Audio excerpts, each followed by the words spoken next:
Oi, sexto ano, tudo bem com vocês? Eu estou de volta para mais uma aula de ciências. Hoje nós vamos trabalhar o capítulo 14, a água e os seres vivos, da página 325 a 332. A água na composição dos seres vivos.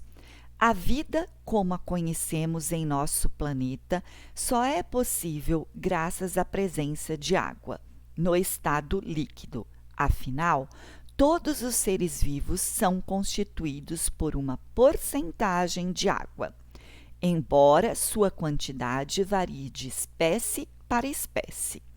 A quantidade de água em cada organismo também varia de acordo com a idade e a parte do corpo considerada. Também varia dentro do nosso corpo, ou seja, alguns órgãos e estruturas são formados por mais águas do que outros. Aqui a gente tem algumas coisas dos nossos organismos,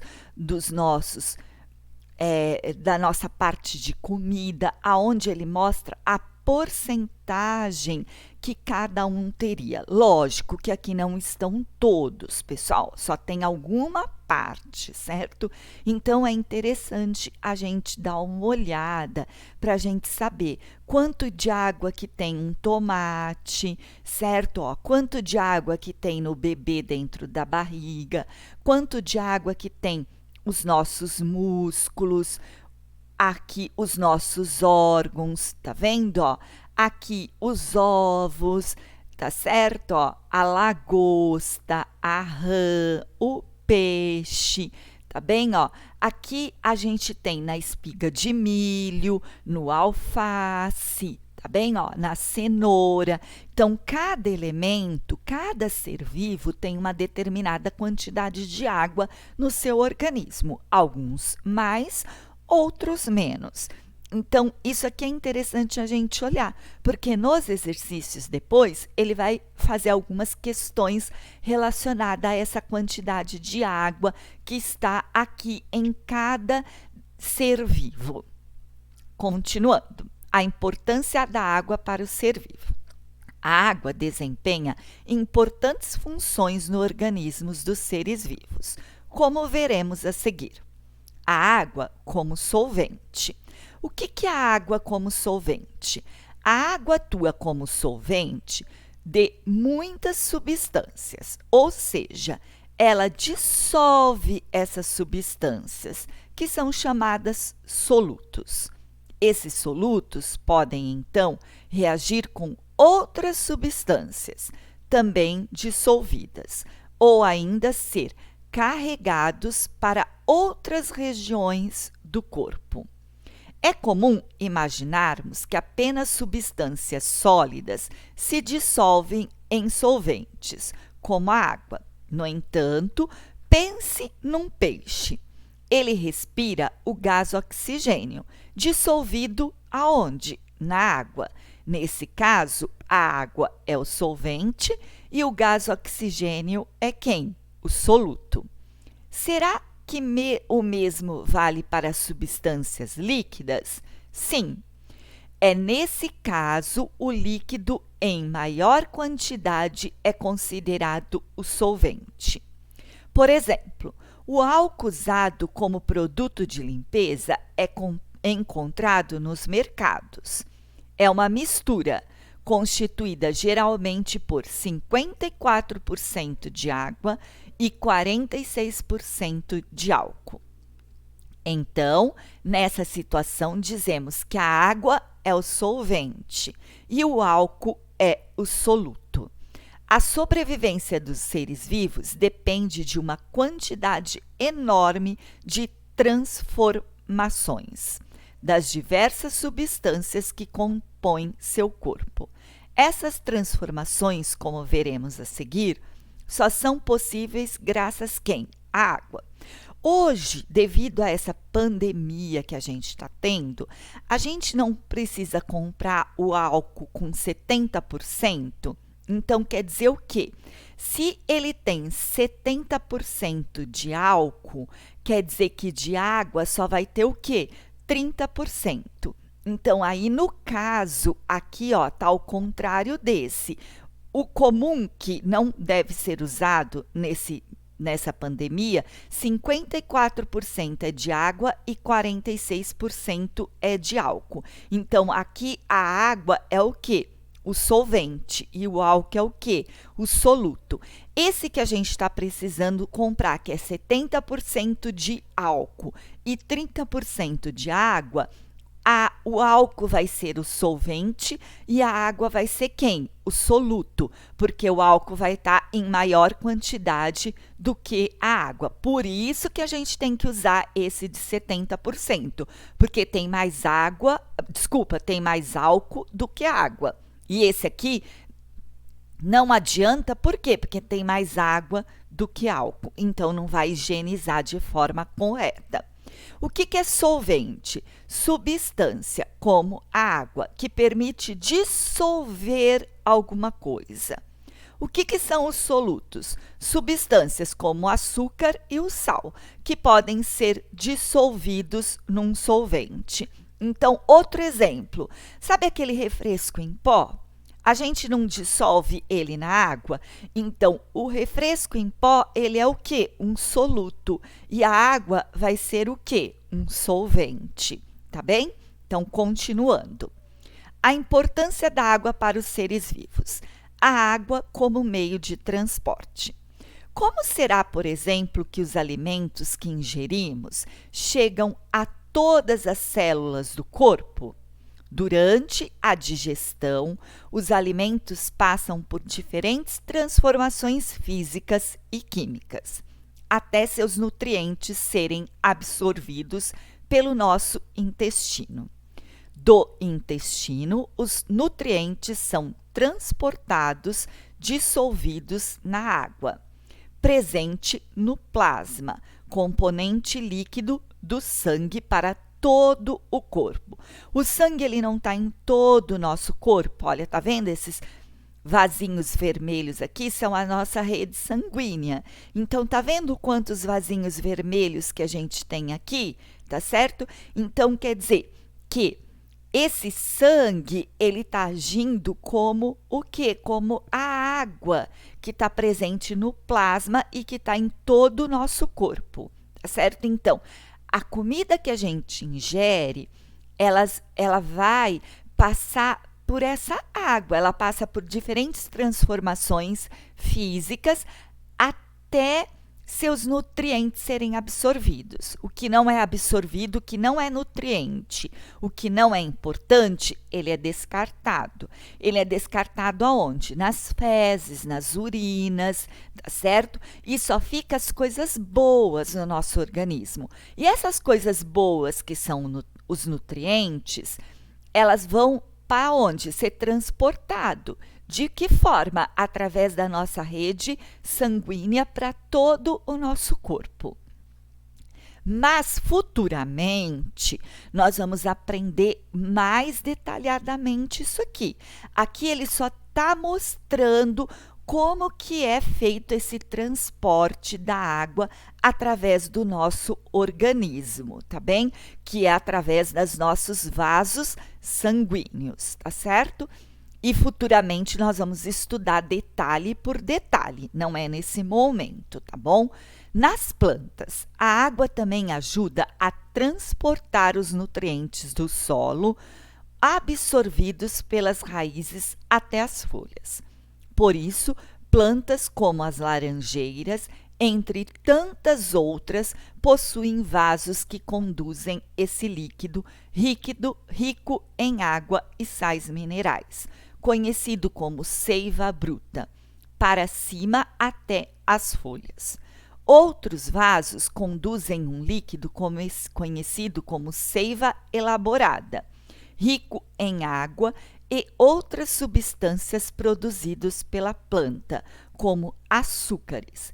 A seiva elaborada é conduzida de cima para baixo, ou seja, das folhas até as raízes. Vamos lá. Aqui primeiro ele falou que as plantas tá? Possuem vasos que conduzem esses líquidos, rico em água e sais minerais, conhecido como seiva bruta, que está aqui no solo. E ela vai ser conduzida de baixo para cima, que é a seiva bruta, e que ela é rica em quê? Em sais e minerais. Já também a gente tem a seiva, que é conhecida, né, como a seiva elaborada, que ela é rica em água e em outras substâncias, que é produzida pela própria planta. E ela é conduzida de cima para baixo. Tá vendo, ó, esses pontinhos vermelhos? Tá vindo da folha e vai até as raízes, que é quem aqui? A nossa seiva elaborada. A seiva bruta, que tá vendo que esse azul vem de baixo para cima e a elaborada vem de cima para baixo. Ambas conduzem nutrientes para as plantas. A água ajudando a eliminar resíduos. Assim como os nutrientes são distribuídos pelo organismo, alguns resíduos do nosso corpo também são transportados, dissolvidos na água do plasma, do sangue, até os órgãos responsáveis pela sua eliminação, os rins. Portanto, é fácil entender porque os rins são órgãos que contêm muita água. A produção e a eliminação de urina, formada por água e resíduos do corpo, compõe um dos mecanismos de saída das substâncias indesejadas do nosso corpo, que eu tinha falado lá. Os nutrientes bons ficam no corpo e as substâncias indesejadas vão sair. E um dos caminhos é através de quem? Da urina. Você já teve aquela sensação desconfortável nos olhos secos, ardendo? Isso geralmente acontece pela falta do quê? De lágrimas. Grande parte da composição da lágrima é de água, que atua como lubrificante e hidratante. A água também faz parte da saliva, secreção que protege as células que revestem a boca e ajudam a prevenir as cáries, mas ela sozinha não faz milagre. A escovação após as refeições é essencial. Não vai chegar para a mãe agora e vai falar: eu não preciso escovar mais os dentes porque a saliva vai fazer a limpeza na minha boca. Não, ela não faz a limpeza dos nossos dentes sozinhas, tá? A gente precisa fazer a escovação, além de importantes para a digestão dos alimentos. A escovação do dente também é importante. Por quê? Porque não fica aquele resíduo lá guardado, certo? Que fica entre os dentes. Então, se não tiver essa limpeza na boca, vai prejudicar as nossas digestões e os nossos alimentos que a gente vai colocar novamente na boca.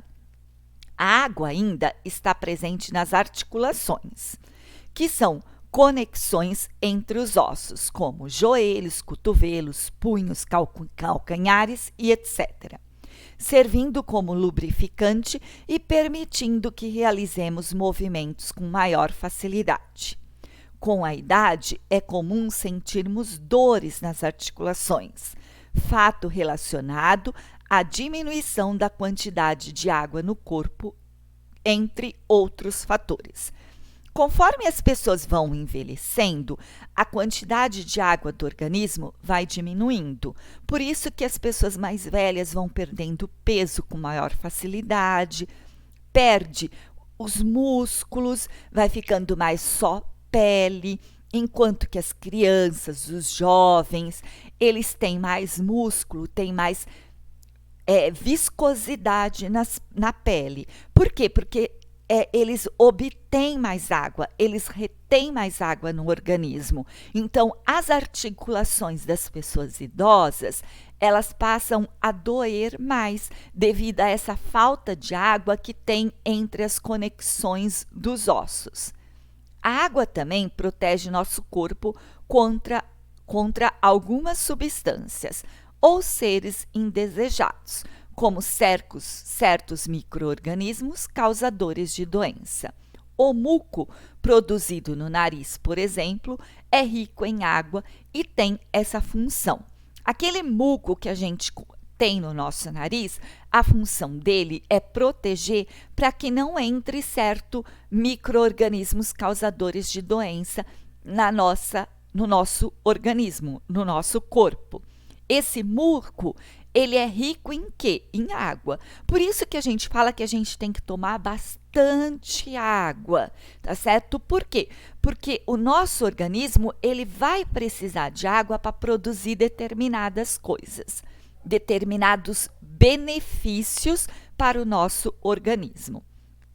Olha, aqui a gente tem a glândula lacrimal, tá certo? Ó, essa glândula lacrimal é aqui que fica reservado, que fica guardado as nossas lágrimas. Aqui a gente tem o canal lacrimal. Se a gente observar, a gente tem um furinho aqui nos olhos, tá bem? Esse canal lacrimal tá aqui, ó. Ele é o saco lacrimal, tá certo? Que vem através de quem?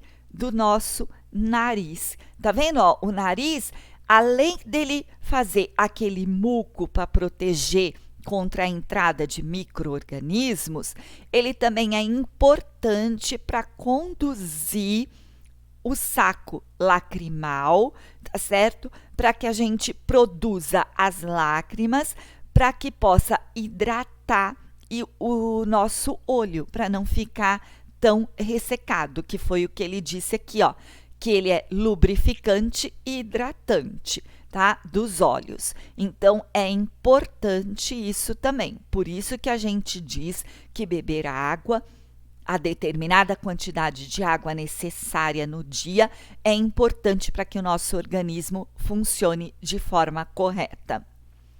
A água controlando a temperatura. Talvez você já tenha percebido o mecanismo que relaciona a água com o controle da temperatura do corpo. A produção de suor. Um corpo suado ajuda a resfriar o organismo, pois à medida que evapora a água do suor, rouba energia do nosso corpo, na forma de calor, transferindo-a para o ambiente. Lembrando-se de que, para ocorrer a evaporação da água, precisa absorver energia. Graças ao fenômeno de evaporação, a temperatura de nosso corpo pode ser estabilizada. O suor, que é expelido por estruturas específicas da pele, é rico em água, sais e pode conter ureia, um dos resíduos também filtrado pelos rins e eliminado na urina. Mas não tenha nojo, a concentração dessa substância no suor é muito baixa. Manter a temperatura do corpo relativamente constante é uma característica dos mamíferos, grupo animal ao qual pertencemos. Nós, seres humanos, a temperatura corporal se mantém em média entre 36,5 graus e 37 graus centígrados. Animais como o camelo toleram variação de temperatura interna na ordem de 6 graus, uma raridade entre os mamíferos. Então, o suor também é um mecanismo importante.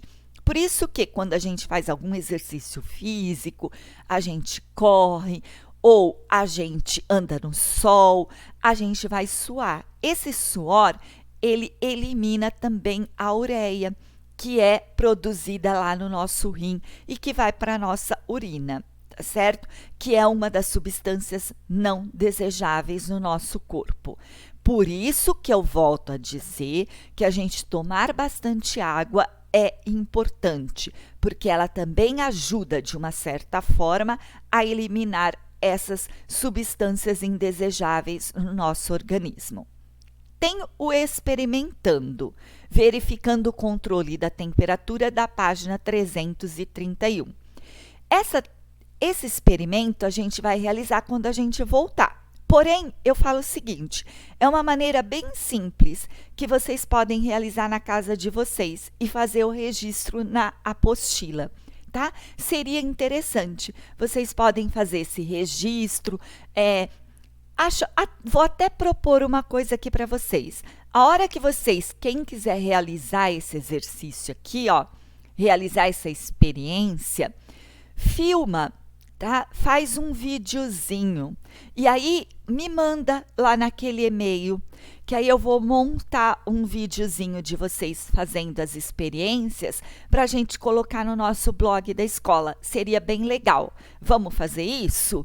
Então, como é uma experiência bem simples, dá para vocês realizarem em casa, tá bom? Então, quem fizer, filma essa experiência, chama a mãe, o pai, o avô, o tio, quem estiver aí junto com vocês nessa quarentena, o irmão, e realiza essa experiência. Pede para alguém filmar e me manda lá naquele e-mailzinho, tá bom? Como um arquivo para a gente poder depois montar um videozinho da sala fazendo essa experiência, tá joia? Então, vamos lá. Bem, pessoal, por aqui eu finalizo com vocês, deixo os exercícios da página 325 a 331. Qualquer dúvida que vocês tiverem, por favor, me encaminhem um e-mail, coloquem assunto sexto ano A Ciências Professora Regina, relembrando que esse é o nosso canal de comunicação, por isso, se tiver dúvida, tem que perguntar, porque é através daqui que eu vou esclarecer as dúvidas de vocês, tá bem? Obrigado pela atenção de vocês e até a nossa próxima aula. Tchau, pessoal!